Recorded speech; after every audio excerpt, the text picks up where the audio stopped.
The doors of your mind.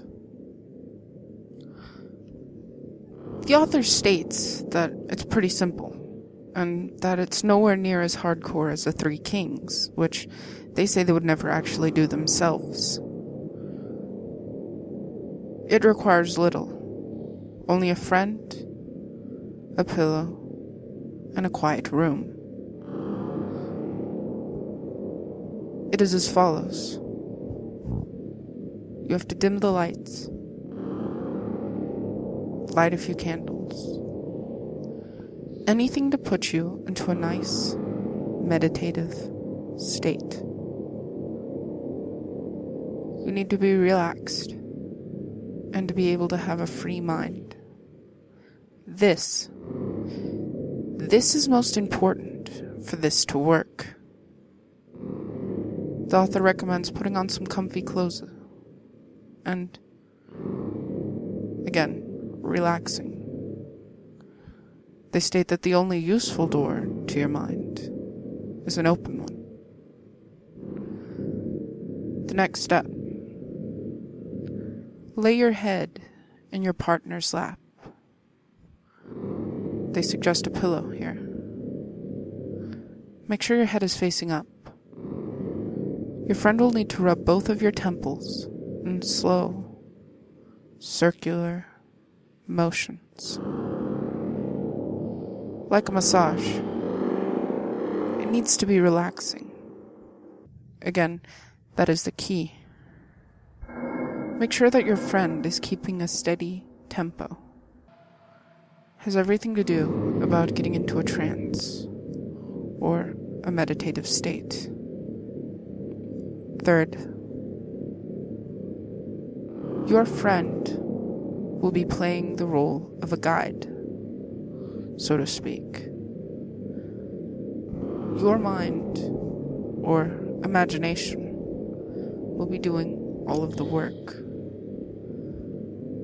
Throughout the entire time or duration of this exercise, your eyes will be closed, and you will be relaying descriptive information to your partner about your surroundings and such. Here, the author suggests having a third person recording. Never second guess what comes to mind. Simply answer your partner's questions without hesitation as they come to you. Just let it happen. Now this is the phrases or the text that your helper should start you with.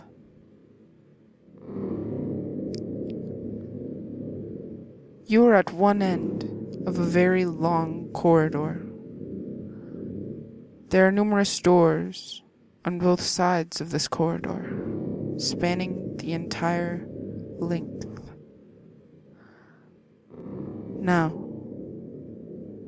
I want you to explore these doors and the rooms behind them.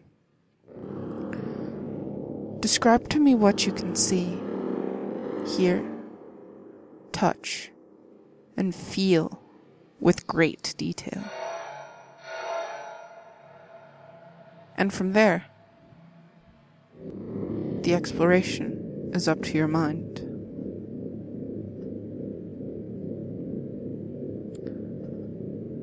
After this, the author writes some tips and warnings. Always pay attention to the door first.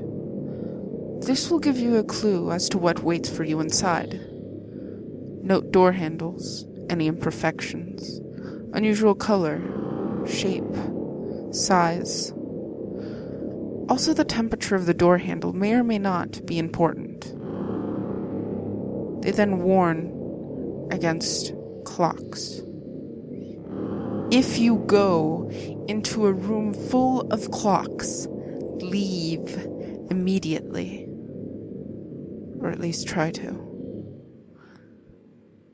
The author doesn't remember the reasoning behind this. They apologize because it was years ago when they first played. All they knew is that it's a big deal. You could stay if you wish, but don't say they didn't warn you. You probably shouldn't touch any of the clocks either. Just don't say that you weren't told. The author says here that they don't know why a room full of clocks would be bad. Their second warning says that this isn't going to be helpful, but I remember something bad about seeing old ladies too. They stress again that they don't remember the details very well, but this is just stuff that they remember from hearing it as a kid. Thirdly, they say, not all things in your mind are benevolent towards you. I'm pretty sure that you know that hanging around here, but they thought they'd remind you. It's good to ask yourself questions. Sometimes these manifested characters can be quite revealing, but other times they can just bring you down. Follow your gut instinct about certain doors. Sometimes curiosity really does kill the cat. Now, check what's on your person. Describe what you are wearing. Check your pockets. You might have keys, trinkets, anything. You never know. They might be useful in your exploration, or at the very least, symbolic. Be forewarned.